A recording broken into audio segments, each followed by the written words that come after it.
Welcome to I Have Some Questions. The show is all about asking questions our guests have never asked themselves before, never thought about, or been too afraid to explore. It's designed to uncover the human story at the root of successes and failures and help us as an audience learn and grow from that story. My hope is that you'll hear brilliant guests exploring new ideas and challenging themselves in new ways of thinking. I think this makes for great conversations. I'm going to bring on entrepreneurs, authors, coaches, scientists, and frankly, any vein of super interesting, successful, and passionate human I can find. I am fascinated by passionate people, and I have some questions for them. I'm Erik Berglund, and I hope you'll join me every week for new episodes. If you want to be a remote employee, you better be a revenue producer because you will be replaced. And here's why. And I tell this to everybody. When I say a revenue producer, it's pretty simple. I have a sales guy that is remote, and I will never replace him because he generates revenue. He's an add to the company. If you are a cost center to a company and you want to be working remote, not in the office, they will replace you. And they will replace you with foreign workers that cost about half of what you cost, and up to 75% if you go to India or you go to the Eastern market. My guest today is Zia Mohi. Zia is the COO of CTI Consulting, but more importantly, he's someone who spent his career figuring out how to grow businesses, build strong teams, and make operations actually work.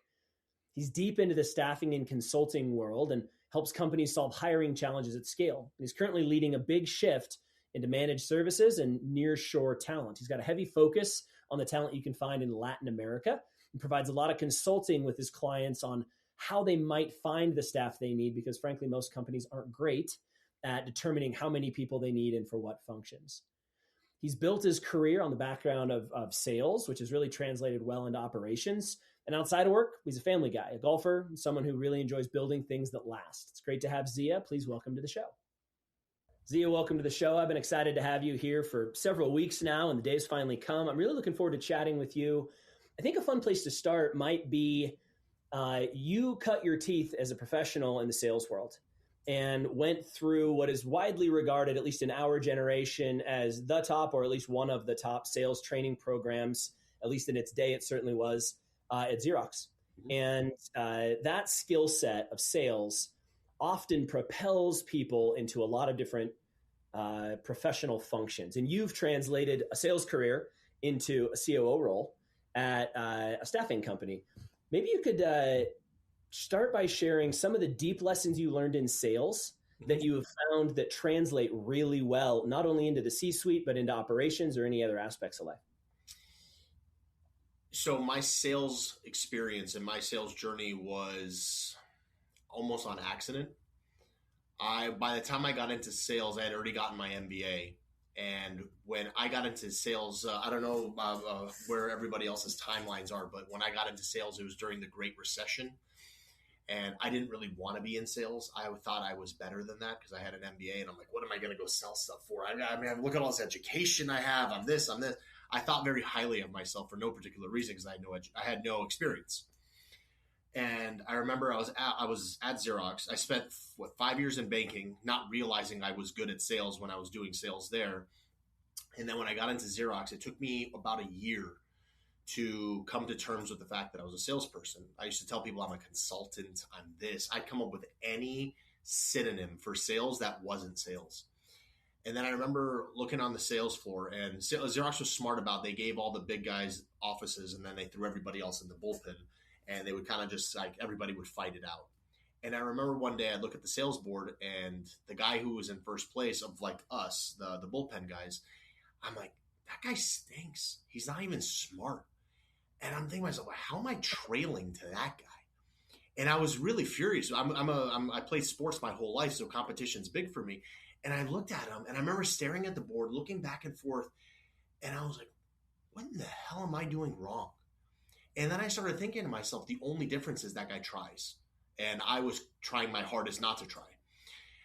And I think at that point, that's when I made the decision. And I think a lot of people, when it comes to sales, is they have to make the choice that I'm going to put in the work that's necessary to be successful.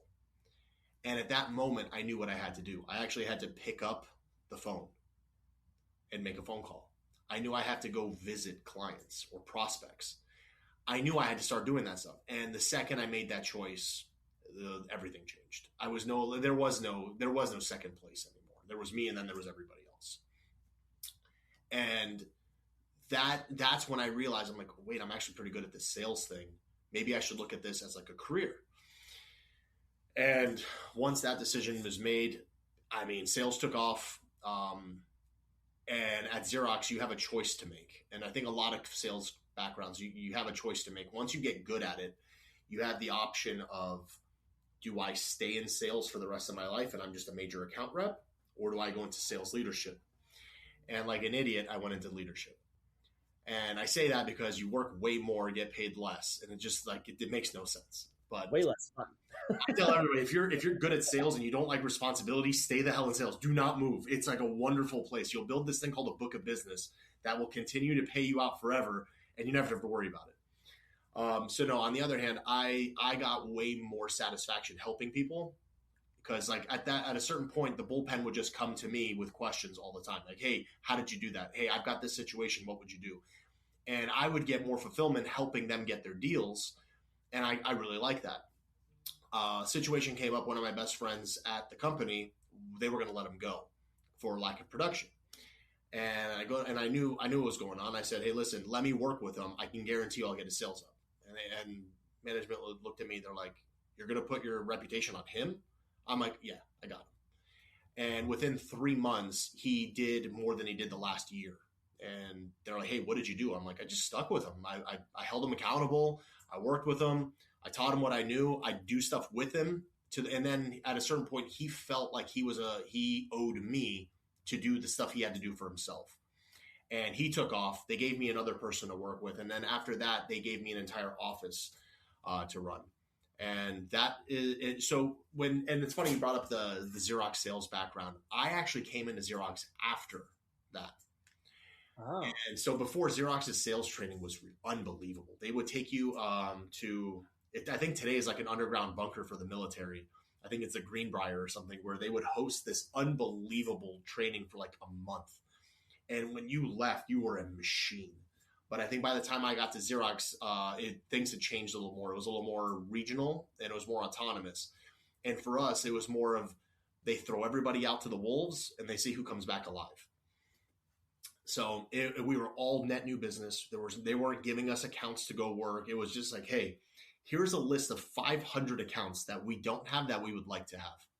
And our job was to go find a way to bring them in. And that's how they just threw us to the fire, and when saw who came back. I was one of the ones that came back. I was there for 8 years figuring that out. So as you reflect on your sales career, the journey it took to get there, the skills you developed once you started trying, as you said, what are some of the deep-rooted lessons or skills that you learned at that, let's call it entry-level sales phase, right before you got great, but what are some of the things you learned getting past entry-level that stick with you even into the C-suite today? There are no mistakes. There are only learning. You're only learning. The only time you make a mistake is when you make the same mistake. You do the same thing wrong twice. So that's one of them. Like, I can't tell you how many stupid things I've said to a client that was just incredibly, like, I look at it now, I'm like, oh my, I can't believe I said something like that. But what it is you just have to kind of have perspective on what you're saying and going back, fixing it, tweaking it, getting better at it. That's one. Number two, everything is law of large numbers. Every time I got a no, and if your mentality isn't every no puts you one step closer to a yes, sales is not for you. And as a guy who grew up not very attractive, I was told no all the time. I knew all I needed was one yes. All I needed was one yes, and everything was awesome. So going with that mentality of you're going to get way more no's than you are yeses, and as long as you're okay with that, you're good. You have to really not take things personally. They don't want to hear from you. I tell everybody, when you're in sales, you're their last priority until you're their first priority. So all you got to do is be consistent, and there is no such thing as luck. Luck is hard work and timing meeting up. That's all that it is. So if you make your 30, 40, 50 phone calls a day, you go visit 5, 10, 15 prospects a day, I guarantee you will be successful. It would be impossible. We had one of these old timers. at the office, and he always made us laugh because you can tell he's just from the 80s of sales, and he would get mad at everybody for not having good work ethic. And we were like, "What are you talking about?" He goes, "You could take a sandwich board and stand on the corner of a busy intersection and says, 'Need a copier,' with your phone number, and you will get at least a phone call every day." And we started laughing. He was like, "Yeah, but he's right. Like it's just effort." So I would tell everybody your effort is 100% more important than your education, than your charisma and all. If you have all the other things, yeah, it helps for sure. But you got to put the effort in. You have to fail. You have to put yourself out there to fail, and then you can be successful. It's a great perspective, and you're right. It made me think if you're a salesperson and you're not saying stupid things to clients still, you're not taking enough risk to close enough deals. There's this, like, if you play it safe, you're going to get pretty vanilla results in any competitive industry, right? If you've got the hottest widget in the world, you don't even have to be good. You could crush it with a sandwich board. Yep. But if you're in a competitive space and you're not occasionally trying something new that has a high risk of failure, but also a grand slam potential, man, you're just probably never going to really bat above whatever the average is on your sales floor. So you had to go through that. How does "there is no failure, it's just learning" translate into a high level operational role? There's a mechanistic difference between blowing it with one lead and you got a bunch more leads and altering operations in a way where the risk is higher, right? So how does that "it's just learning" translate responsibly into the way you think as an operator, not just a revenue generator? It's more of a calculated risk at that point. So I'll do a lot more research, or I'll play out way more scenarios than just winging something and just trying and failing. Like before, when I say failing, you call somebody, "Hey, is John there?" Like, "Hey, John, your copier lease is coming up. You want to get together?" Like, "No." And you're like, "Okay, that's a failure. Maybe I should come up with something better to say." Now, before, if I'm going to implement something big or something different here, it's far more calculated of a risk. Meaning, like, I have to know what the risk reward is. Like, for example, when I first got here, we had a client of ours that everybody was kind of on the fence. Do we keep this client? Do we get rid of this client? Their margins are low. Their response time to us is terrible. Their feedback isn't good enough.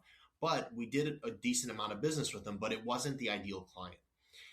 So I sat down, I looked at it, and I said, okay, this account can either make us or break us because I'm losing a lot of morale with the recruitment team. They're putting in a ton of work and not getting any responses. We'll submit 30 candidates and we don't get any responses for 6 weeks. How am I supposed to tell a candidate for 6 weeks is, hey, hold on. They're getting back to us. So what we did is I said, listen, I got on the phone with their team and I said, listen, we're going to dedicate 50% of our entire workforce to your account. Here's our expectations.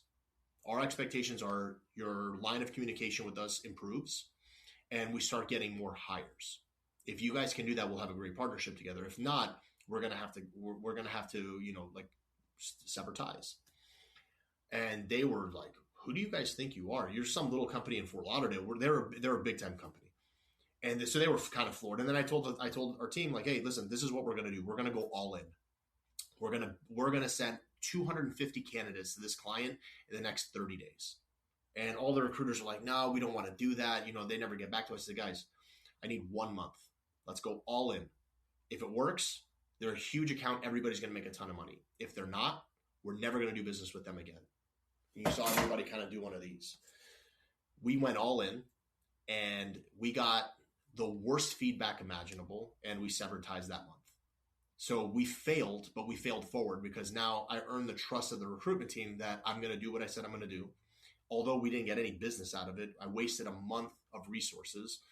But what we did get out of that was we were able to clean up our clients to know where we're going to focus our time and energy. And after doing that, the morale in the office went up through the roof. They're like, all right, good. Now we never have to worry about that account again. That was a big failure, but it worked out in the long run. You bring up a great point.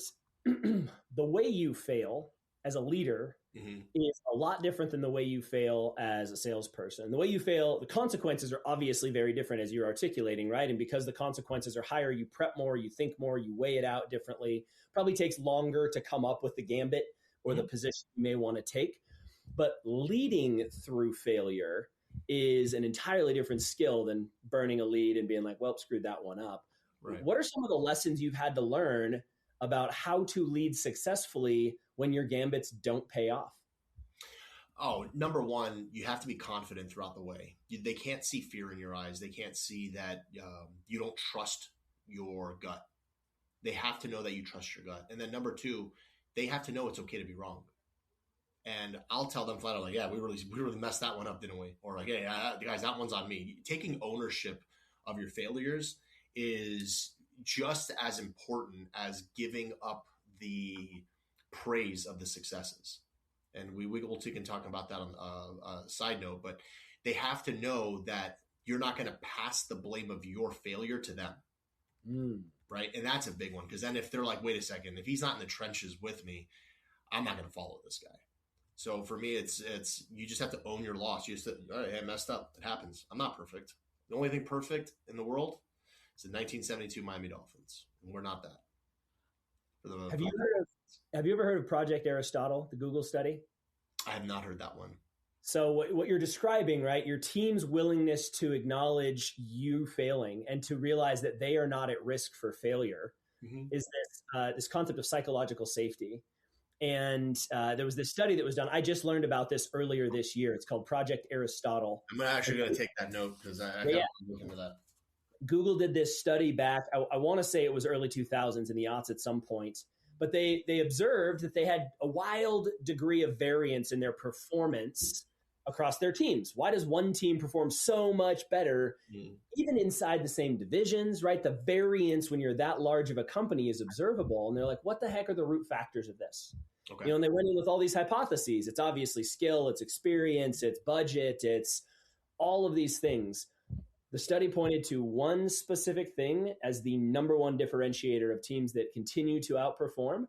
And then the four below it, numbers 2, 3, 4, and 5, were all dependent on the very first answer. And the number one differentiator was psychological safety, which they articulate as an individual's willingness to feel comfortable being wrong in front of their peers or boss because they didn't fear retribution, they didn't fear guilt, shame, any of the negative stuff associated with, we screwed that one up. And so doing what I do, I'm very fascinated. That's an awesome concept, but like, what's the mechanism? How do you affect psychological safety? And one of the number one things that it goes on to say, and a lot of people have weighed in on, is your own willingness to be wrong as a leader and say, hey, what did we get wrong? Yep. What am I missing? How are we screwing this up? Promote the opportunity for people to tell the boss while they're wrong, and you create this flywheel of iteration where it's not just my brain anymore. Yep. Everybody can weigh in. No one, if it's a terrible idea, well, it's bad ideas to good ideas. That's okay. We can run with that. It sounds like that's a lesson that you learned. Was there a catalytic moment where you went, ooh, I need to get better at this? Or has that been something you're always pretty comfortable doing, taking that I might be wrong mentality and leading comfortably through that? So that took a long time, because it's hard to grow and be successful and not have a little ego that goes with it. And my ego, at this point, I'm going to be 41 this year. I've got 3. I'm going to have a 4th kid on the way. My ego's gone. I could care less. I'm like, the only place I have an ego is on the golf course, and that's because I'm ultra competitive. And that's the last place I have left in my life where I can be that guy. But what I've learned was, once you have real self-confidence, once you really believe in yourself, you don't need anybody to tell you that you're good at something. But what you'll realize is people are going to be there. It means more to them for you to pass the praise to them and absorb their mistakes, because it'll help build their confidence to be the people you need them to be at your company later on. And that's just not in company, that's in life. Like, for example, if my kid messes up, that's my fault as a parent for not parenting them and they're making a mistake. If my kid, if I make a good dinner, like, for example, my 5-year-old, she loves cooking with me, right? So if I cook and the meal comes out good, I say, look, she helped me make this meal. Now, this is something silly, like with a 5-year-old. And then she in her head now has this unbelievable confidence of like, I can cook. Yeah. That's not just cooking. That's going to be in everything in life now. She's going to have the confidence to be better at things, to take the risk to try, because I'm good at this. I could also be good at this. Yeah. So it's a lot of passing the praise and absorbing the blame. That takes, and that did not come early. I hated the idea of it being my fault, because at the time I was still trying to prove myself. I've got nothing left to prove. I'm like, if you want it, you like me, you like me. You don't like, it's okay. I have enough friends. My wife likes me plenty, I think. So I don't need any more praise from anybody else. What I do need is I need to build a stronger team around me. And I feel like that's the best way to get around to it. Well, it seems like that leadership whiplash occurs. It especially occurs in the transition for salespeople into leadership roles, right? So much of what we're built at is young salespeople. And when I say young, I don't even mean age. I just mean young in the sales profession. Sure. You're built on the dopamine hit of success. And whether that means an ultimate outcome of a close or advancing them in the CRM to the next phase, right? And you've got your ratios and your metrics. You've got a scoreboard that's more developed than any other part of the business, right, that you can always have some degree of, look how good I am at this. And that's the game. Yep. And if you start trying, if you choose to play the game, that's the game. And so you optimize in the direction of that, and you're built at that point psychologically to thrive in an environment where your wins are public, and you're consistently keeping a high score.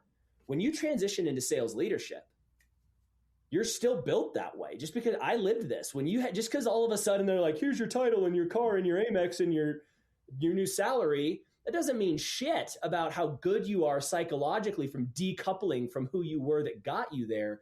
But you have to be a whole different person starting the first day you're a leader. And almost nobody does a good job of that transition, especially in sales. I did a terrible job. Was there a story or a moment where it clicked? Like, when did it turn? Yeah, two things happened.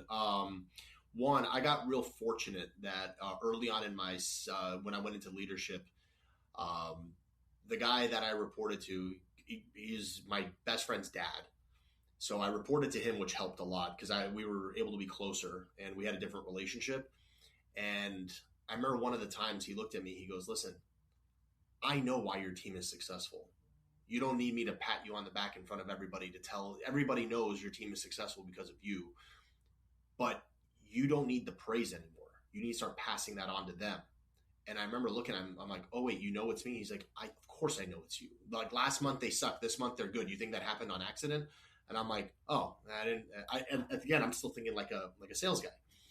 And then when you start having that, knowing that behind the scenes, I had that, I had that support and that confidence in them. That helped me a ton in my mental psyche evolving. Number two was I read a book, The 5 Levels of Leadership by Maxwell. I mean, dude, I'll tell anybody, if you're entering the world of leadership, go read that book. Go get an audio book, chat GPT it if you really want to.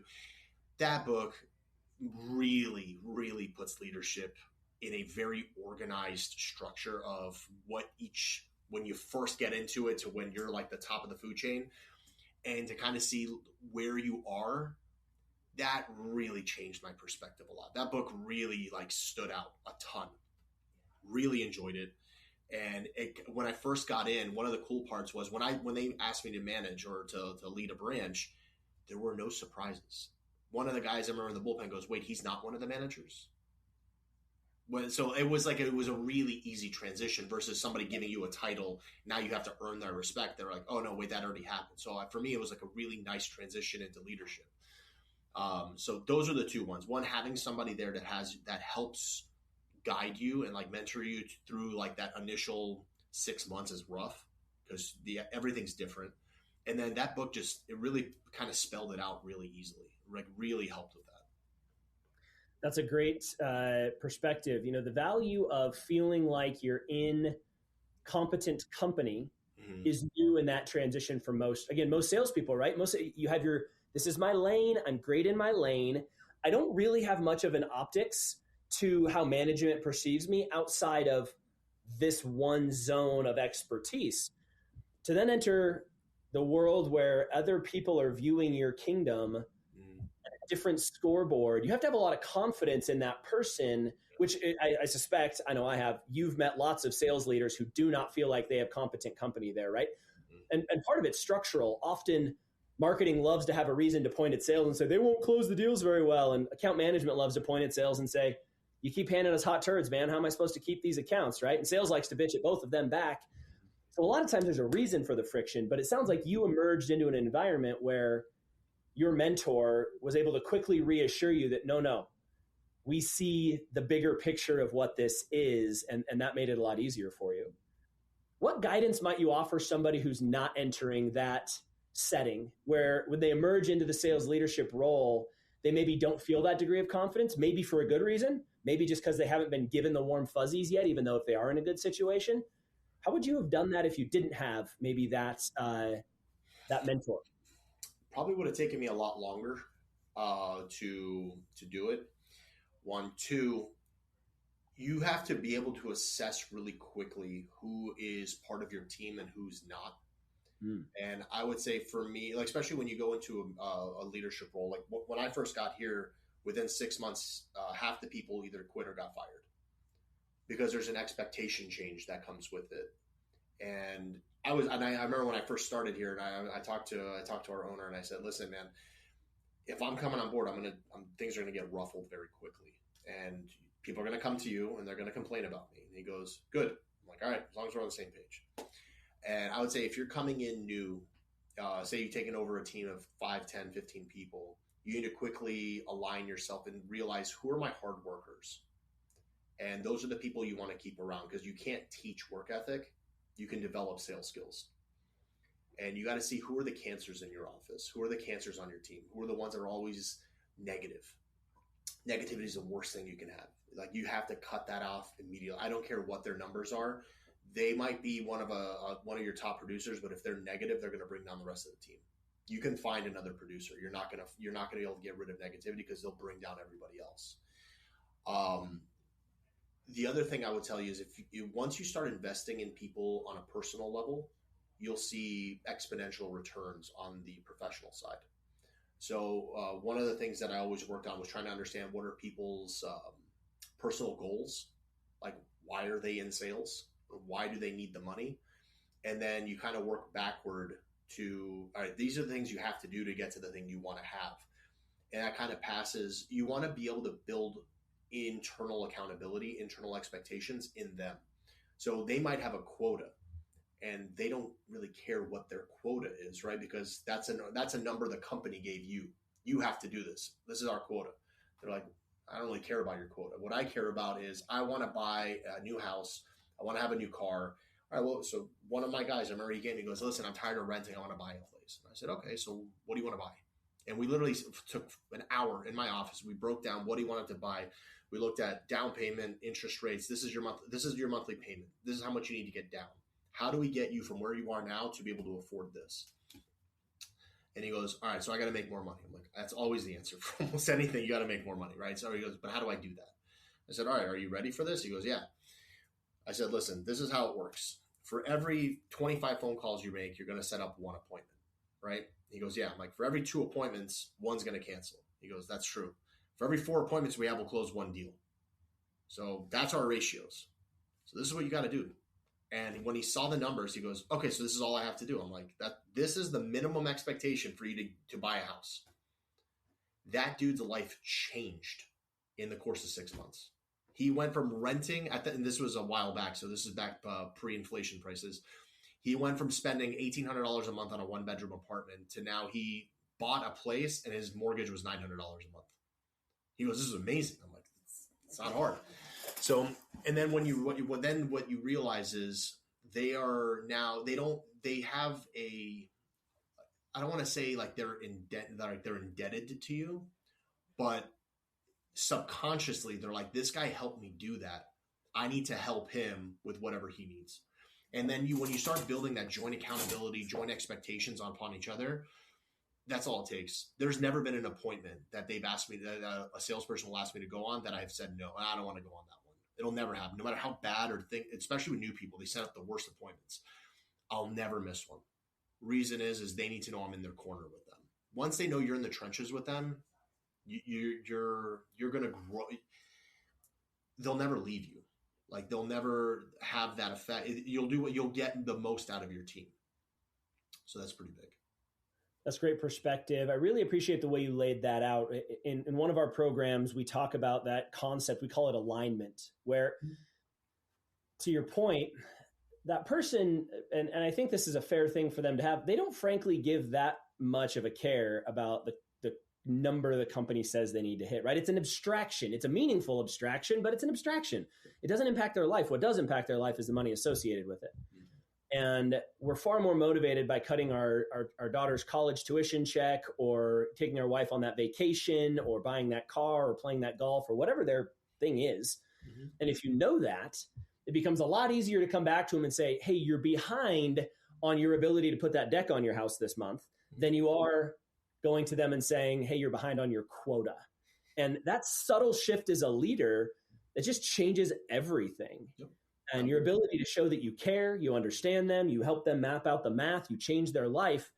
Now you've got someone who's going to follow you for life, because you've helped them. That's our primary job as a leader, is to advance them, influence them towards an advantage, is the operational definition we use over here. Love it. That's a great story. Great way to put it. Love it. So in sales, that play you just described, I would call simple, not easy, right? We can do the math on any given sales process. And the more defined it is and the more history there is, the easier it is to titrate the numbers required to, at the end of the process, spit out the desired amount of success. Maybe it's realistic, maybe it's not, but we can calculate it.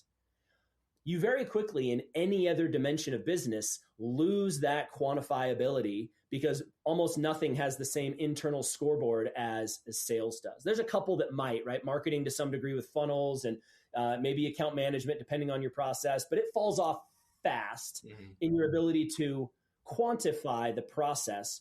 But now, as you moved into operational roles, as you started overseeing more than salespeople, how did you have to shift your playbook so that you could maintain the concept without the ability to show a guy he needs to make 100 calls to net a deal, and therefore he needs to make X hundred calls to make the amount of money he wants?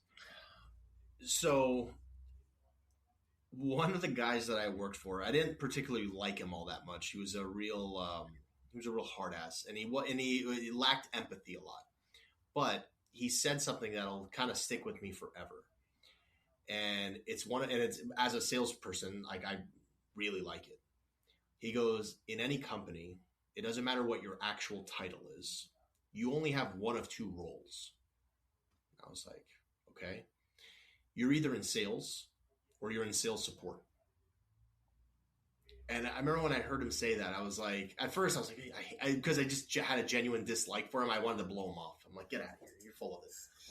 And then, like, I started, like, I don't know why, but that phrase, like it really, like, resonated with me, because at the time I was in sales. So I'm like, yeah, everybody should be in support if you're not helping.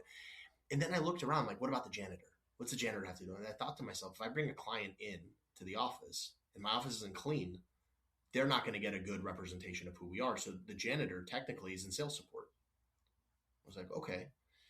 CFO, well, if our people aren't getting paid, our bills aren't getting paid, we're going to lose our reputation, and we're going to lose clients as well that way. I'm like thinking to myself, like, wow, every company, the lifeblood of every company is sales, right? Unless you're like even a nonprofit, you still have to have revenue. You have to have everything needs to come in, right? The only company that I can think of that's not worried about revenue first is the government. They like to spend it first. But everything else, everywhere else you look, you're either in sales or sales support. So, and I do apologize. I think I forgot the gist of the question. But when I look at it, I'm sorry, you're talking about how things changed moving into an operational. Yeah. So I didn't change that approach. I still made sure everybody in the company realized they're in sales. And I mean, I have a bookkeeper who thinks I'm crazy for telling her she's in sales. And she's like, what do you mean I'm in sales? I'm like, well, listen, if you need something, you're in sales. End of story. And she looked at me and she goes, how does that work? I'm like, so I broke down every single person's job at the company. Our salespeople are obviously in sales. That doesn't need explanation. Recruiters, they're like, we're not in sales. We're not salespeople. We're recruiters. I'm like, I would disagree with you. They're like, what do you mean? I'm like, well, what do you want this person to do? They're like, well, we want them to interview. We want them to interview for this job. I'm like, so you want something, right? They're like, yeah. I'm like, so you're in sales. You need to sell this opportunity to somebody that's already happy where they are. How are you going to do that? So that took forever because my recruiters did not want to admit they were in sales. Oh yeah. Most don't. They were like staunchly against it. Now they're starting to understand that when somebody applies for a job, very little sales needs happening, but anybody can get that, right? But when I need to hire a CIO for a position, they're normally pretty happy making a lot of money. Why would they transition? Yeah, your job is to change their mind. If your job is to get somebody to do something they otherwise would not do, and the predetermined outcome is something you want, you're selling. That's it. So then my bookkeeper, she was my favorite one. She goes, "No, I'm a bookkeeper. I get hours. I do payroll. Da, da, da. You don't need any. I'm not in sales." I said, "Well, how do you get your hours?" She goes, "What do you mean?" I'm like, "If somebody's late on hours, sending us their time card back, how are you getting that?" She goes, "Well, I just send them an email." I'm like, "Do they get back to you right away?" She goes, "Well, no." I'm like, sounds like you're not a good salesperson. And she looked at me and she goes, "What do you want me to do?" So I kind of walked her through, like, this is what I would do. I showed her, like, how do you get somebody to send you their hours without having to ask them, making them feel like I need to send their hours. I love it. It's called nuance. How do you get somebody to do something that you want, but make it seem it's like their idea, right?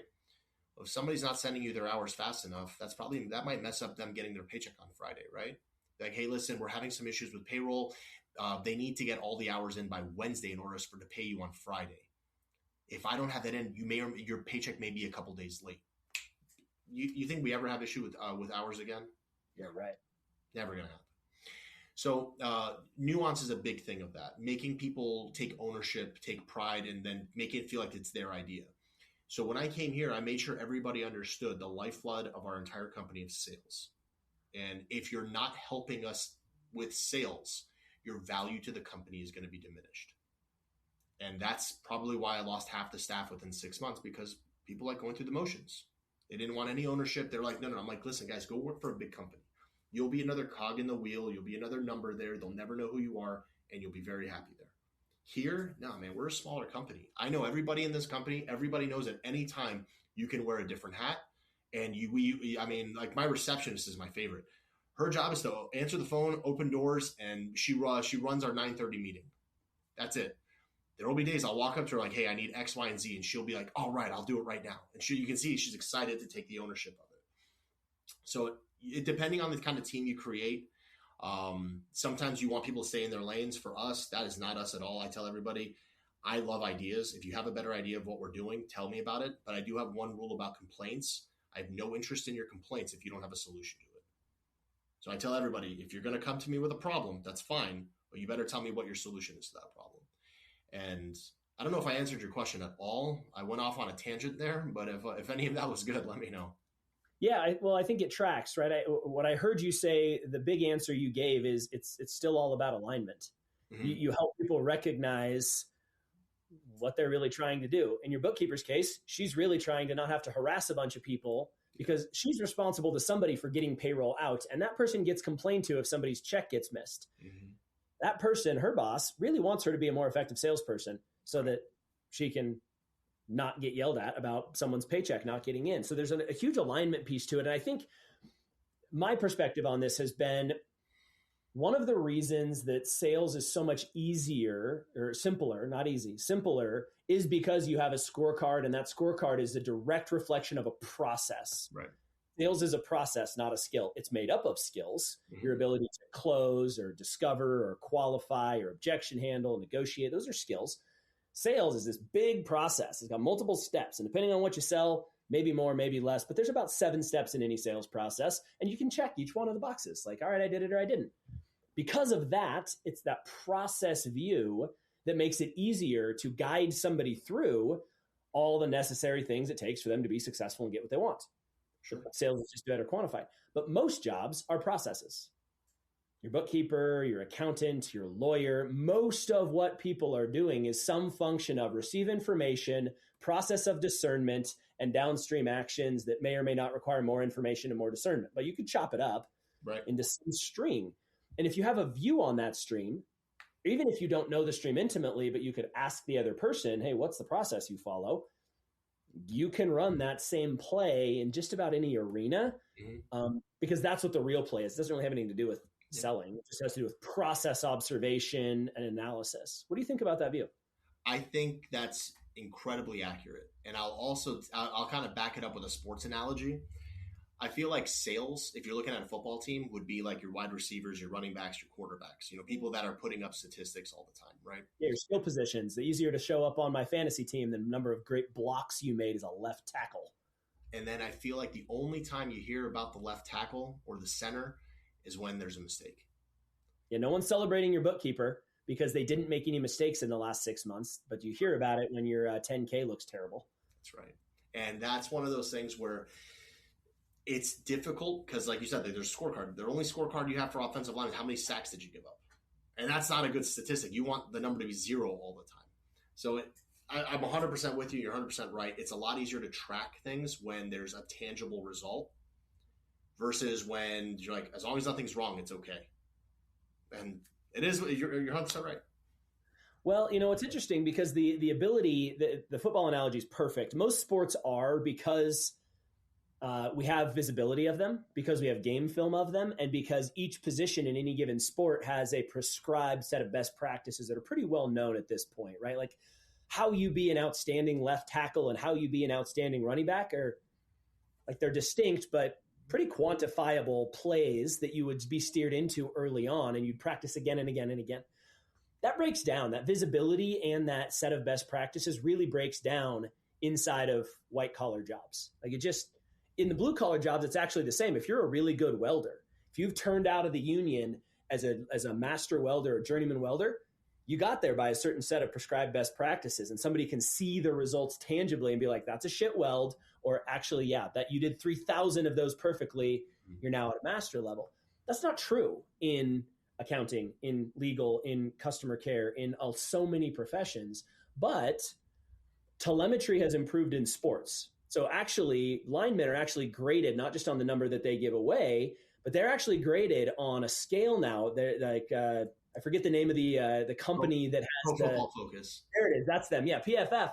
They've got a great lineman scoring system, which if you play fantasy football and you like to figure out who's going to have a great line this year is a pretty helpful set of stats to use, right? It's probably helpful for real football too. I just don't know shit about how they do that part. But in business, what I think is happening, and this is where I want to take this question, I think the vertical application of a lot of newer technology, especially those that are built on top of Claude or LLMs, really allows for a different set of telemetry than we've been able to have before. The potential for a process to be better defined, scorecarded, automated maybe, but at least have some optics on the process, not just the outcome, seems like it's becoming easier and easier. And I'll give you a simple example. I've got a buddy that runs a hyper-specialized agency that just does operations for accounting firms. And his whole business is built on the ability to get inside of a company, ask enough questions to understand their processes, and then build them a set of automations and dashboards that give them better telemetry, kind of like a CRM would provide for a sales process on all the processes all their people are running so that they have a sense of capacity and where any bottlenecks exist. And instead of it being a gut call thing, because he's hyper specialized in a certain size of accounting firms, they can build that out. They couldn't have built it out 3 years ago very easily because you couldn't Claude code things and you just couldn't API everything, and so many technical barriers existed. Are you seeing any of that? Are you able in the last couple of years to layer in better optics on processes now than you may have been able to do before? So yes and no. I feel like right now with especially with AI in the cloud, what we're looking at there is we're in its infancy, and so many people are trying to figure it out, trying to understand how to do it. I'm actually in a Claude course right now. What I've realized is I don't know how. I'm like, all of it's Greek, right? I'm very good at numbers. I understand numbers. I'm not an IT person. I'm trying. So I went back 6 courses before it to Claude 101. Like, what is Claude, right? And how do you use it? And I'll tell you right now, I'm still not 100% sure. It looks like a mixture of automation and AI mixed together, which is great. It'll do a lot of stuff for you, which I can't wait. One of the things that we're working on right now is we'll have a client come in and say, I need 50 people. So to onboard 50 people, it takes my admin team a lot to do that, because that's 50 people. There's onboarding documents, there's payroll, there's a lot of paperwork that needs to go out with it. So one of the things that we're working on right now is how do we incorporate some sort of automation? And that's our internal project right now. And a lot of what we're trying to do is, as we grow, we're realizing that where the bottlenecks are. And a lot of the bottlenecks is operational. When you only had like 40 people billing, you don't really need a practice for that. That's 40 people. You can manage 40 people pretty easy. Right now, we're over 100 people right now, and we're in talks of a merger and acquisition to get even bigger, and we would almost double in size. At that point, we're going to need way more standardization, a lot more automation. So when we enter a deal and we say this person got hired, it needs to auto process all the paperwork. We're working on building an API right now to where a lot of the large ATS systems or the people software that are out there is like the Bullhorns, Fieldglass, Beelines, and when a contractor enters hours into the system, then it gets approved by the manager. So once it's approved, that API gets triggered and it'll auto import those hours into our system. So then we don't need to ask for hours. It's already uploaded. That way our billing is 3 days faster. Payroll is 4 days faster because we don't have to worry about doing payroll at all. It just automatically triggers. And then the next step for us is to create an automatic report that automatically sends everything for payroll to get paid out. So we're working on that integration. And what we realize is we don't really want to hire another person because at the end of the day, listen, I love people. People make mistakes.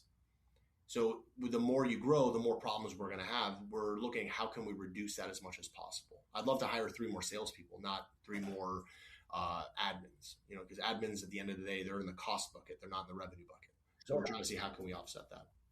Well, there's this, I think right now, the limiting factor for most application of vertically applied AI, which is how I think about where it has to go, right? Like Claude is one thing, but it's a horizontal platform you can do a million things with. To make it hyper relevant to staffing, especially the type of staffing you do, which quite nuanced compared to other types of staffing. It always is across most fields, but especially staffing. You really have to build something on top of Claude or OpenAI or something that's hyper specialized for you. But the real limiting factor seems to be there's this truism of you can't automate what you don't already know how to do. Right. It's amazing how little we actually understand what we do. We just do it. It's instinct, right? So the ability to turn that instinct into a playbook and say, oh, when we say onboard 50 people, these are all the steps. And sure, they live in some SOP somewhere that was created 4 years ago, but they don't live in an updated live document of here's how we did it yesterday. Mm-hmm.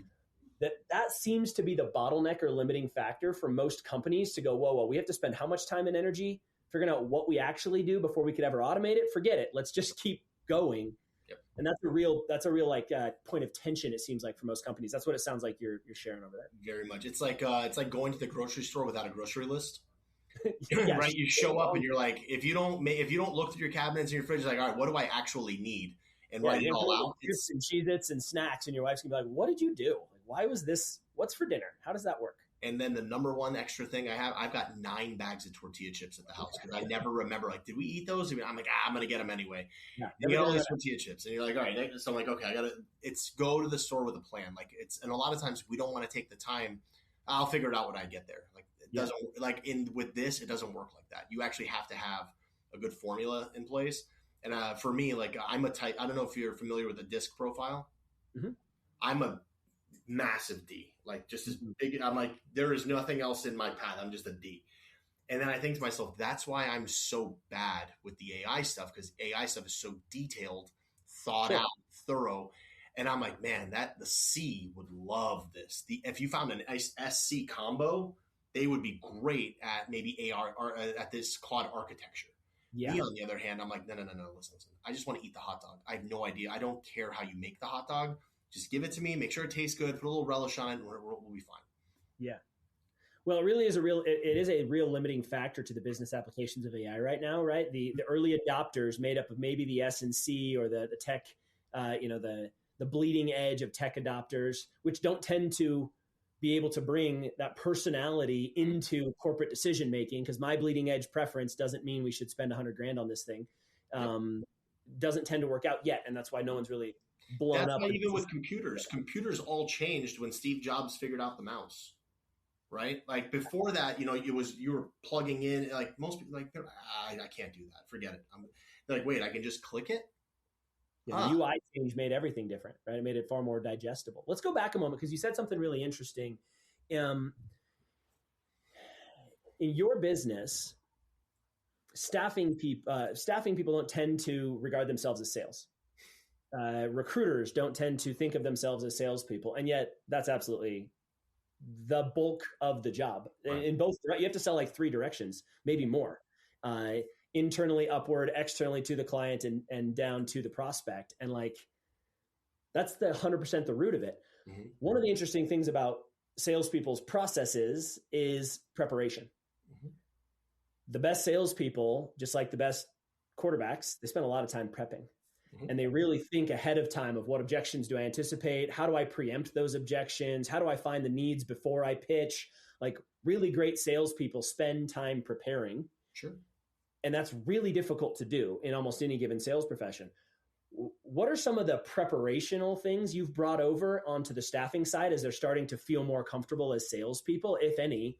How has that battle gone trying to get them to prep in the same way you might prep a professional salesperson? So you're going to, don't laugh, but sometimes the easiest thing or the best thing is the easiest thing. And for me, that's role play. And you can for me, it kind of gauges their preparation or how much they know about this candidate, the role, the opportunity, and just, it helps them be more confident when they pitch. So for example, like if I'm looking on the recruitment side, the first thing I want to tell her, the first thing you got to do is you got to get the person to drop their shoulders, because everybody's here. They're like, who is this person calling me? When you get them to relax, now they're going to be open to a conversation. And then 2, you got to get them to talk. So for me, it's more, there's a lot of preparation on the position, but for me, 90% of the conversation has nothing to do with the position. Getting them to just open up first will make it a lot easier. So I say, how do we get them to drop their shoulders? Get them talking, flatter them a little bit, like make them feel important quickly. Don't sound like a spam call. That's like the biggest thing is like, and I've got a couple of my guys are in India. I'm like, guys, you guys have the hardest track about this. You sound like a spammer. Like, how do we prevent you from sounding like a spammer? So they're like, well, how do we do that? I'm like, well, so I a couple of things. I said, listen, I said, pretend like you're calling me. Or what I told them is like, I'm going to call you and try to poach you from where we are at this company to another company. They're like, nah, that's not going to work. I'm like, watch. So I call them up and the first thing I do is I build up their ego. And I say, is this so-and-so? They're like, yeah, who's this? I'm like, wait. Is this the guy who's the number 1 recruiter at CTI for the last 5 years? Well, yeah. And then they're like, wait a second. They're totally caught off guard. And this is like, they're expecting this call and they're caught off guard. Yeah. And then I start with, hey, listen, I have to ask you, what are you doing over there that's making you so successful? Oh, well, and then they start talking and I'm like, guys, it's already over. I already won. Yeah. They're like, what do you mean? I'm like, you're no longer suspicious of who I am. Your shoulders have dropped and you're talking about how great you are. It's over. The competition's done. I already won this. At this point now, I can only screw this up. And that's when you go in, and then, I show them get them talking about themselves, get them confident about what they're doing. And then so as a recruiter, I say, listen, I have a client of mine is looking for somebody just like you. I'm sure you're very happy where you are, but do you have any friends or anybody that you think would be a great fit for this? What's the first thing they're going to say? Well, can you tell me more about the position? That's the first thing they're going to say, because now they're like, yeah, I might be happy where I am, but what are you offering? What are you offering? And now I just got you to ask me to pitch you. That's it. Which is, that's the wizardry. And that's the preparation. And I still don't know the difference between Java and C#, and I don't know. And I don't care. It's like, it's such an irrelevant thing because I'm not a technical person. I'm not looking for technical fits. What I'm looking for is cultural fits. So I know the clients that we have, we know what their offices are like. Is it a younger environment, an older environment? Is it stuffy? Is it more progressive? You got to know that. So when I'm having a conversation with somebody, I want to know, is this person going to fit in there? Because what will happen is if my person goes to interview this, if our client goes to interview them, like, yeah, why did you send this person? That's not our type of person. That looks bad on me. So what we're looking for is we're trying to get the real person to come out. We're trying to get them to be interested in the position. And that's what we send over. So when somebody does business with us, you're not just getting a resume that looks good. You're getting somebody that matches your cultural environment. That's huge. How do we do that? That goes back to the preparation of just how many times have we had this phone call and how many, and I remember the first time I'm like, all right, role play with me. Hi, Zia, this is so-and-so. I have this amazing opportunity for you. I'm like, guys, that sounds awful. That just sounds so awful. Like, I would never answer that phone call. You might get somebody for like $25 an hour. They'll take that phone call. Sure. You're never getting somebody of substance to do that because it's just, no, we're good. They don't have time for that call. That's a great point. And preparation really is the only way to help somebody think through, like, what flattering thing are you going to say to this person? What's your transitional question going to sound like to get them talking about themselves or to get them to invite you to tell them more about the position? You can do that by muscle memory if you've done it 1,000 times successfully, which at this point you have. But as you go from 100 to 200 people, that's not going to be the case. Those people haven't done it before. Role play, and role play again. Because if you can do it, and the most uncomfortable you're going to be is role play, because you're talking to me or you're talking to your peer, you're doing the same exact thing.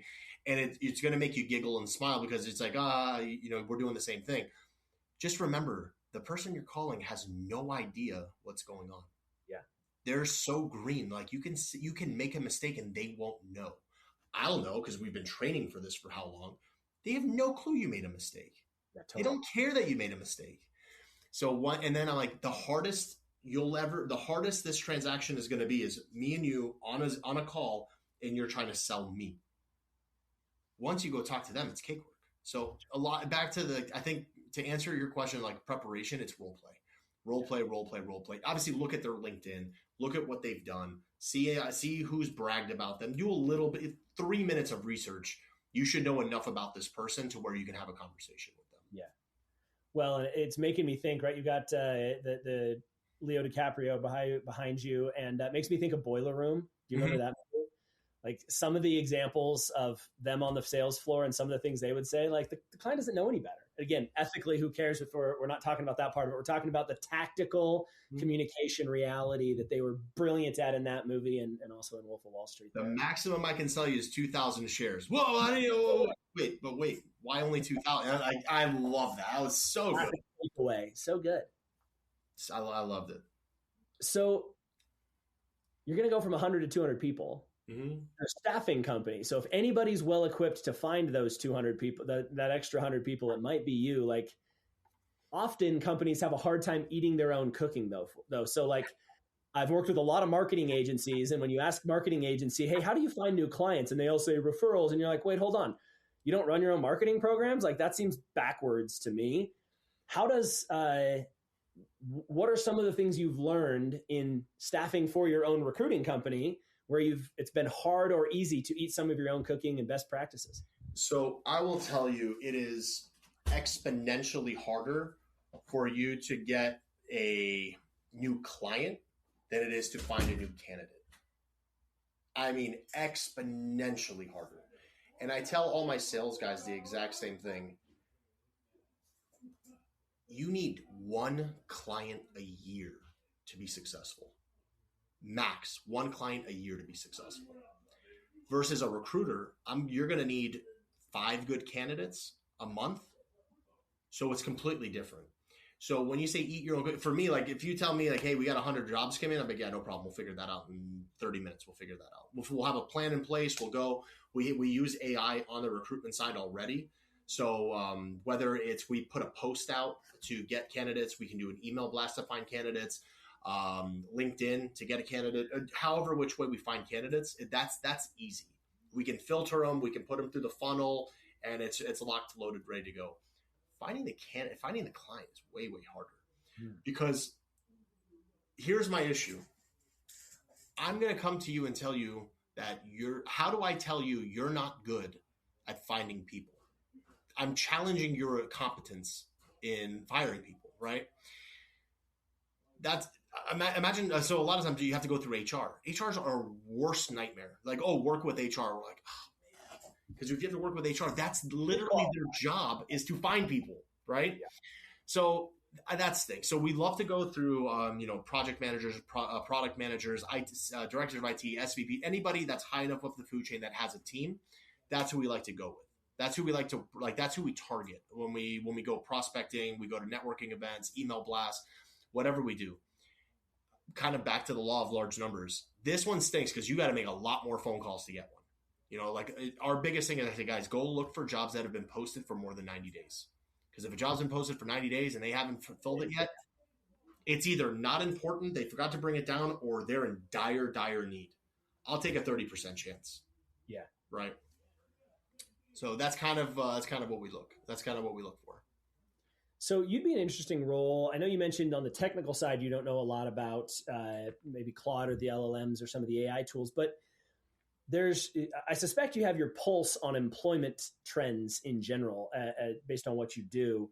There's a lot of perception, let's just call it, of where the job market will be going industry by industry as more and more technology moves in, right? So coding 6 months ago, a year ago, people would have said, and we're saying, oh my God, coders are going to be extinct.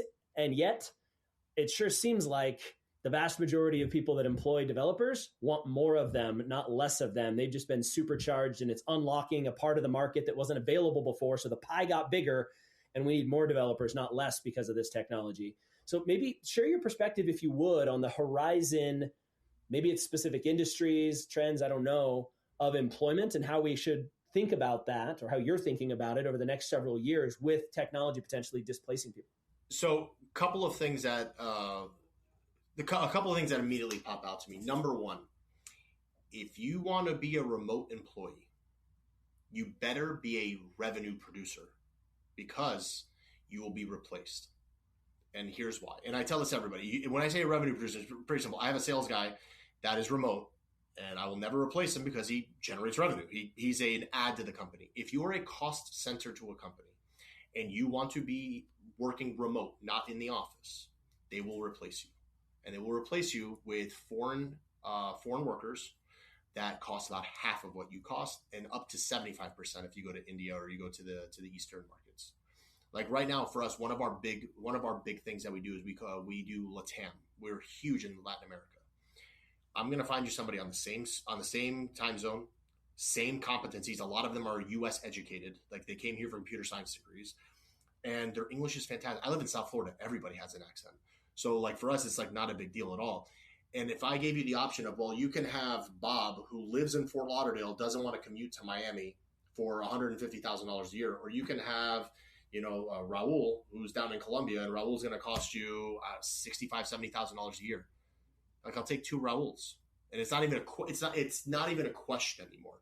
So I tell everybody, if you're not willing to go into the office, you better really, really be valuable. You better be irreplaceable. That's number one. Get to the office. Show up.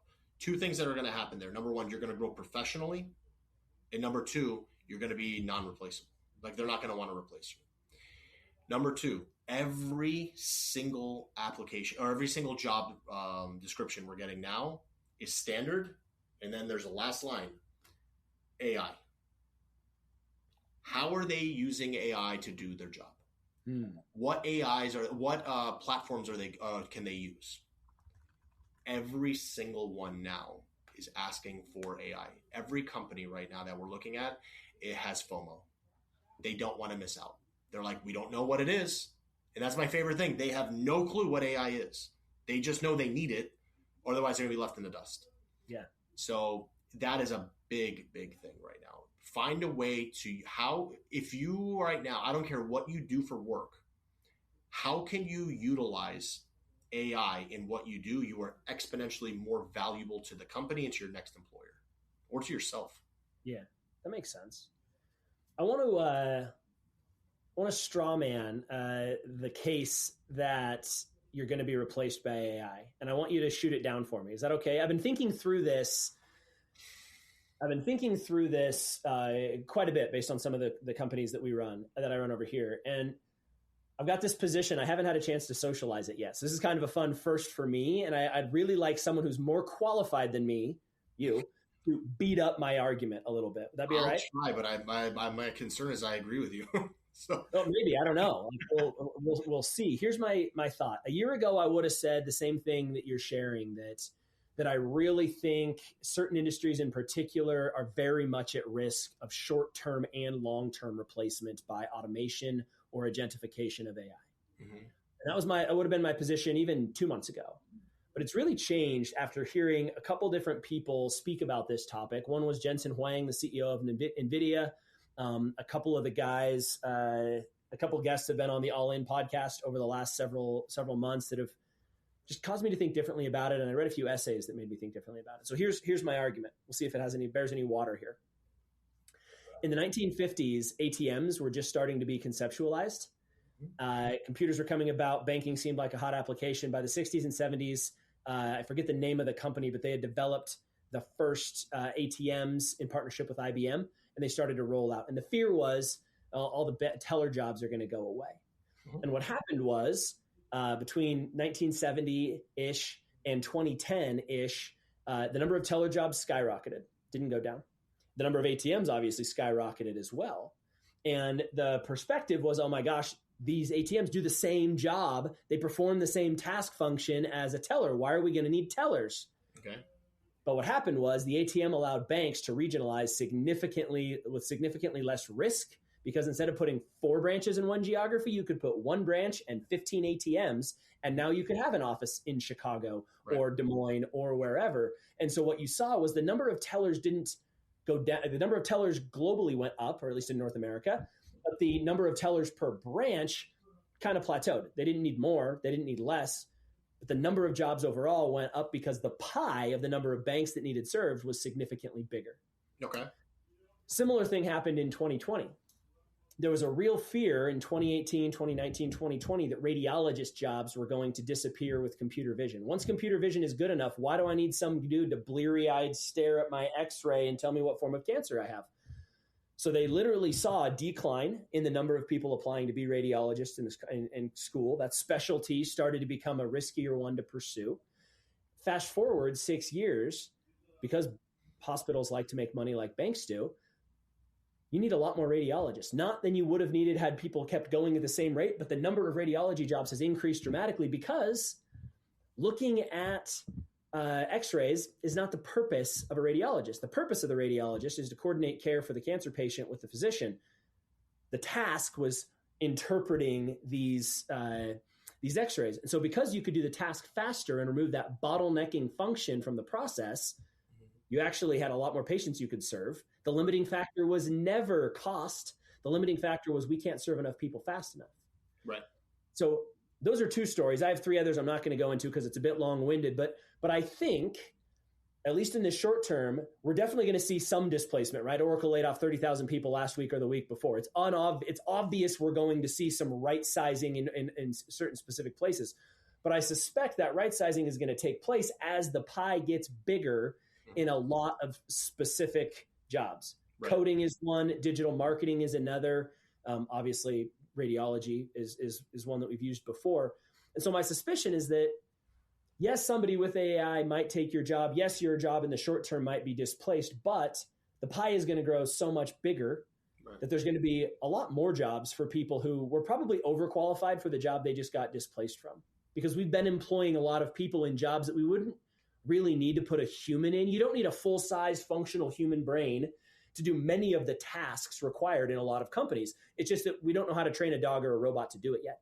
But if we did, that brain is far more valuable applied somewhere else in a company. And if you have cultural fit, which is what your company looks for, that person would probably be valuable somewhere. All right, that's the basis of my argument.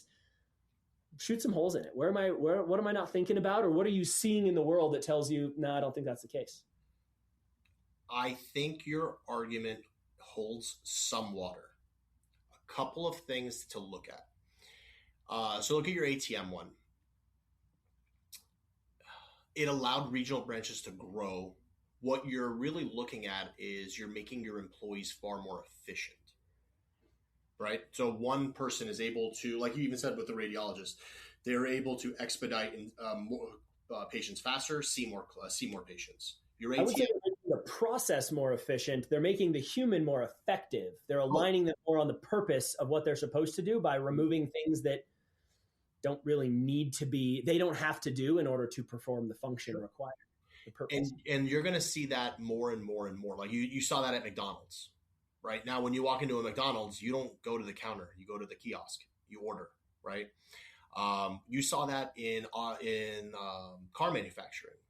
before you had thousands of people working in a factory. Now you don't. Now it's all automated. It's all done via robots and what are those things called? It's factory line, right? It's all assembly line. What we're seeing, and we're gonna see this through until the end of mankind, is we're gonna see advances in automation, advances in efficiencies. That's just what we do. What that tells me is we cannot get complacent as a person. We have to continue to evolve our skills, get better and get better, right? Now, the good part is in sales, I don't think this is ever going to hit sales as long as people are buying from people. I think the more Amazon we get, the less it's going to be people on people. But I think in the business world, I think you're going to see a lot of B2C get changed. But I think B2B, I don't think that's going to change for a long while, only because people do business with people.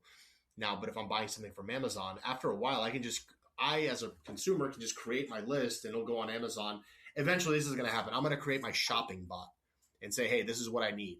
It'll go on Amazon. It'll start sorting through and say, oh, this is on promo. I'm buying this one. It'll deliver. Boom, boom, boom, boom. Everything will show up. It'll happen automatically. It might send it to me for a verification as the client, but I think B2C, we're going to see very big time changes in sales. But I will, again, kind of back to your original point, like poking holes in it. I don't think you're going to get more jobs. I think you're going to get more efficient people. You're going to get people that can do 4 or 5 times the workload. Just case in point, in my world, we use an AI software that can take one recruiter and turn it into 10 recruiters. Because a lot of what we do in recruitment is we get a resume and we have to look through the resume and check it towards the job description, see does this person work out or not. Then we have to call them and see is all the stuff they're telling me on the resume, is it actually real or not? We now have a bot that will read the resume. If it matches, it says, all right, great. Then it'll send them a text message and say, hey, you've been selected for this position. When are you available for your initial interview? Then they'll say, I'm available right now. It'll call them and say, hey, this is Sophie, the AI bot. I'm step 1 in your interview process. My job is to get you hired as soon as possible. If I'm looking for a job, I'm taking that call. And then it's going to ask them 5 or 6 questions. If it passes those, then it can get passed on to the recruiter, or it can set up an interview with the BDM. Like, imagine, and that'll do it instantaneously. So if I get 1,000 resumes that came in, that would take my team 2 weeks to go through, versus now it just all happened instantaneously. So what we're doing is, instead of me having to hire 50 more recruiters, I'm making my recruiters 50 times more efficient. And we're going to see that across the board in every aspect of life. So that's just something for people to kind of keep in mind, is how replaceable is what you're doing. You might think it's not. At some point it will be. Or like, how much more could you be doing? Start using AI yourself to leverage it. I think that latter question, how much more could you be doing, is where I think the bulk of the pie is going to get bigger argument lives. Because to your point, yeah, you're making your recruiters 50% more efficient, or 50 times more efficient. You also told me you're about to try to hire 100 people. Those go hand in hand, right? So the limiting factor, I think this is all hunch and theory, right? It's your bad ideas to good ideas. Let's socialize them. Let's get closer to the truth by getting it wrong for a bit. I think there's something to the limiting factor for a business is often not the marginal gains possible by eliminating a couple hours from each person's day, or by 50xing how fast you can onboard a particular number of clients. Because let's just say you can onboard or you can get started with 50 times more people that Sophie has talked to fill roles you've been contracted to fill. You've eliminated that as the bottleneck. That's fantastic. That's no longer the limiting factor to your process. Now there's a new limiting factor, probably people related still, where discernment is required, where relationship is required. So I think what it's going to do is end up highlighting the parts of processes that really do require human ingenuity, discernment, relationship, those things. We're going to hire more of those people. I agree. Because the bottleneck's off the table. Now I can have 1,000 people come through my process next week. Oh my God, how are we going to talk to all those people? Yeah. I need more human beings. And maybe someday we have a perfect bot that does an awesome job of sorting through, moving further down the process. But in the short term, I think it's going to open up new opportunities for most people. But your point is valid. If the people who get displaced don't go learn a new skill, That's probably going to be a big limiting factor. But that's been since the beginning of time, 100%. right? So like anytime we fix a bottleneck, a new one's going to show up. So like kind of like with our point of like siphoning through 1,000 resumes instantaneously before, that was my bottleneck. Now the next part of the food chain. So then the next part, that's going to get fixed. And then there's going to be another new part. And then, like you said, I think you're right. People just need to be adaptable. They need to figure out what's the next thing and how am I going to adapt to it? Because like even like people are taking the easy way out with like doing Uber or something. They're doing that. That's going to get replaced. You're seeing Uber will be gone in 10 years. Yeah, Waymo and Tesla or Elon's solution to it are coming hot and fast, and they should. Frankly, they really should. So one of the things that I think that's going to lead to, and this has been a topic with quite a few guests and other business owners I've talked to, let's fast forward a few years. Let's fast forward a decade. Okay. A developmental generation. Let's fast forward that amount of time, which is different depending on the industry you're in, right? How long does it take to become a good salesperson? Obviously, it depends on what your training is and what your mentors are. But in general, it takes an N number of years of iterations of selling and failing and being bad at it before you're actually pretty good at it. And that's true in any given profession. Let's go 2 cycles of that, whatever that is in the given field. Okay. If all of those jobs have been automated at the entry level and nobody gets to cut their teeth doing Sophie's job and learning how to talk to somebody here, there's this talent glut you could foresee where like, man, we don't have as many people that went through that process who are now, level 3, 4, 5 hires because for the last 2 cycles, we haven't been developing those people at scale. We've automated all of that stuff. There's this pipeline of development that happens every year that seems like the tap could be turned off and we could in 5 years find ourselves going, dang it, there's really nobody qualified to take this next role because we automated away all the learning processes they would have gone through. What are your thoughts about that perspective? Would you say accountants today are better than they were 40 years ago? I don't think I know how to compare, but I would suspect yes.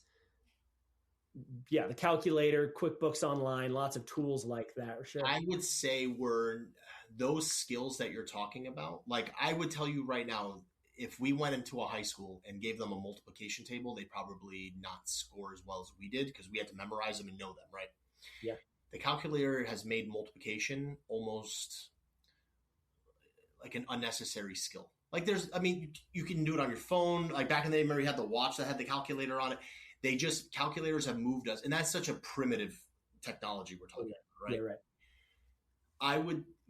I would say there are certain things. I would say communication is going to take the biggest hit. But I think so many skill sets are going to be like for example, riding a stick shift car. I would say 50% of the population does not know how to drive a stick shift car. Much higher percentage than that for sure, right? I grew up driving a stick and we're the last generation that would have, but it's not common. Yeah, and it's just, I think with the evolutions in technology, they're making the things we're going to forget not necessary. Now, that's not across the board, but I'm just thinking about accounting. This changed accounting. Like they just do it, boom. And then at a certain point, you're not even going to have to know how to use this. Yeah. Because I go to Excel, I can plug everything in, create a formula, boom, it's done. It's just going to change. You're going to need to know how to do algebra without having to figure out the equation. Does that make sense? It does. Yeah, I think you're right. Communication skills, we can already see that, right? The number of sales leaders I talk to who go, dude, the new generation is afraid to pick up the phone. They don't have a history of memorizing their buddies' phone numbers and then just randomly talking to people before cell phones. That's not there. So getting them to pick up the phone 25 times a day to make the calls is like pulling teeth because it's just not a muscle memory thing. And that all happened before AI displaced some skills. It's just a cultural thing. Yeah, I think you're going to see that shift. I think if you're asking me, I think the phone call is going to be dead in 5 to 10 years. And it's going to be a different form of communication. And I had a funny, don't even want to say it because I think somebody's going to steal this idea. I think we're going to create bots for ourselves that handle our day-to-day activities. Oh yeah. And for me, like just imagine, like I'm married, I'm done with the dating scene and all that, but imagine you are a 20-year-old right now You don't have the communication skills we have because, you lived in your phone and your computer and your whole life. So you're not used to having conversations, but you're still interested in a girl, but you don't know how to do that. So imagine you can create a bot that can go and talk to other girls' bots to set up a date for the two of you guys to go out to dinner. I had this idea. We're at a bar the other night, and I'm like, man, I looked at like some people. I'm like, man, there's no way that person's gonna approach anybody. I'm like, and I was like, wait a second, it'd be really cool. Imagine like a Tinder or something, but you don't actually have to do the communicating. Your bots talk to each other. They vet you guys each other out, and they set up a date for you. I'm like, it's like back in middle school where your best friend would be like, hey, you like that girl over there? Go talk to her best friend for you. And she's like, oh yeah, she likes him too. And they like pre-negotiate you're okay to go ask her for her phone number. Like exactly that. But imagine like at the end of the day, like they're going to be able to create a bot for themselves. Like my wife is, she's a stay-at-home mom. But instead of her having to spend the time going to Amazon or going to Target, doing this, she just creates a bot that learns her daily life, that does all of the things that it needs to do. It'll go to Walmart.com. It'll go to Target.com. It'll go to Amazon. It'll buy whatever she needs. And then boom, it'll set up, like I tell her, listen, if it's not on my calendar, it doesn't exist. It'll set up date nights in the calendar for us. Like, oh, hey, can you set up a date night for us? And it'll go through, it'll pick the place that I would like to want to go to. And here's the time, here's set up the reservation. It'll do all this for you. I don't think we're that far away from that. Now, all of that capability exists today. We're building an agent that does some of those things internally in one of our businesses.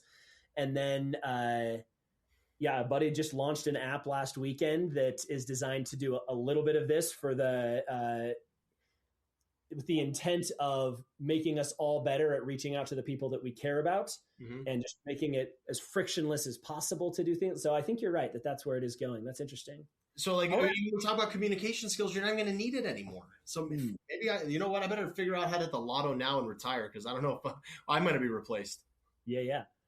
Well, one more question I'd love to ask you is, you're in a role as a recruiting company you're in this challenging position, to your point. If you're working with HR, you're replacing them. There's a bit of friction there. If you can align with the sales leader or the hiring manager, that's easier. So to some degree, you're a service provider for them, for the most degree, but you're also in a unique position to offer insight into trends in that position. You have a thought leadership role, and based on talking with you, I suspect you lean into that role at your company to try to be that thought leadership partner, because that's what I want for staffing at my companies, is someone who tells me what I need to know to make better decisions. What are some of the thought leadership points you're articulating to your prospects or clients right now that are proving out to be really helpful for them? Yeah. So one of the biggest ones happened last year. So I want to preface saying this: we don't have any vendor relationships, and we don't want to have vendor relationships. Everything we do is a partnership.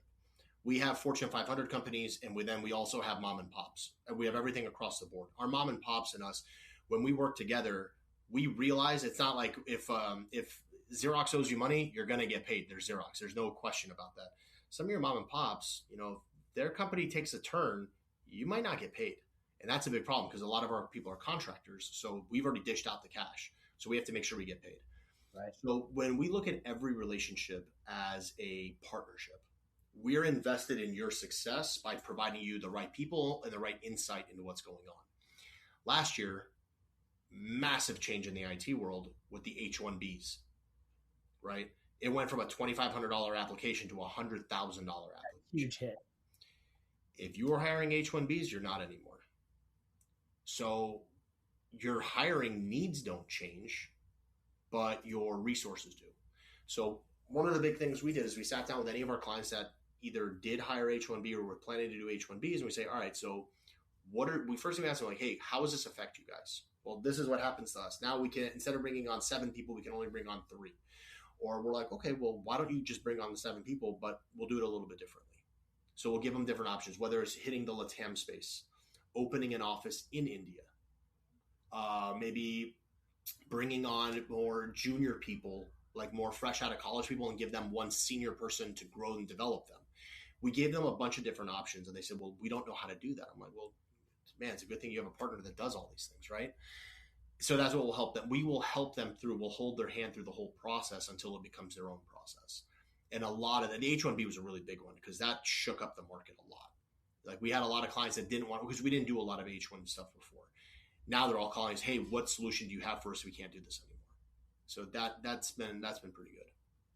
I love that perspective and that position, because most companies, if you were to sit and have them honestly stack rank what they're excellent at, usually it's going to start with their product and then, or service, and then their go-to-market, and then their operation. There'd be a long list of stuff they're really world-class at in most companies. Mm-hmm. Towards the bottom of the list would be hiring strategy. Yeah. It's just not it's not the relevant competency of almost any company or any division of the company. Even HR, they have so many other things they're pulled into. Almost everybody is terrible at thinking strategically like you're describing. So I love that that's a service you have with your partners where you're like, you tell me you need 100 hires. Can we talk about that? Because why? Let me see if I can apply some things that might help you not need that many people, or need more, or whatever, need different people. That's probably really valuable to them. Yeah. And one of the things we talked to that client, they needed 100 people. We said, listen, do you have time to do that? They're like, what do you mean? I'm like, can you interview 100 people? They're like, wait a second. Then they started thinking like, oh, wait, how are we going to do that? So I said, this is what we're going to do. We're going to set up group interviews. And what that is I'm going to bring 50 people onto a call. You're going to give them your pitch. And then what we'll do at the end of it is we created a poll, or we created a questionnaire at the end of it. And they would upload whatever information we wanted to. And the ones that actually fulfilled it, we would set up real interviews for. Because a lot of these, when you need 100 people, you're going to have to go through 5 to get one. This automated the hell out of that. Because if you're not competent enough to upload your license into a Google form, it's not going to work, right? I hate to say it like that, but if you don't know how to upload something onto a website, you're probably not going to work out for this position. So we went from 50 to 7 people. Out of the 50, we would set up 7 interviews.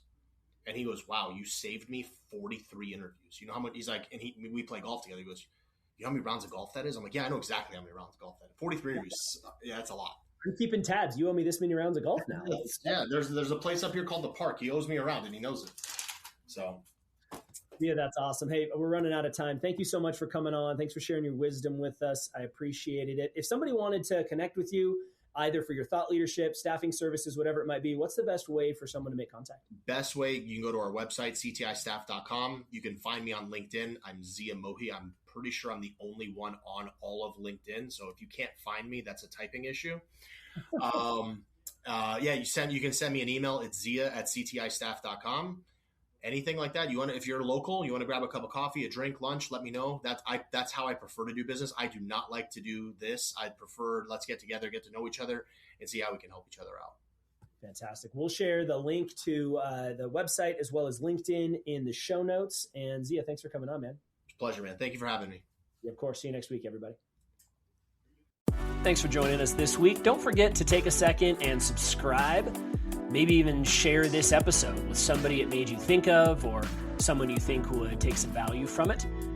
This show is all about uncovering the brilliance and humanity of high performers. And whether those performers have a massive following, or a podcast, or a book, or they're a business owner, or they're buried somewhere in a corporation, or maybe they're a nonprofit leader, or they don't necessarily have to have a title. I'm really fascinated by people who are passionate and who are doing interesting things. So if you or somebody you know would be a good guest, don't hesitate to reach out to me on LinkedIn, or send me an email at hello@languageofleadership.io to make that connection. I'll see you next week.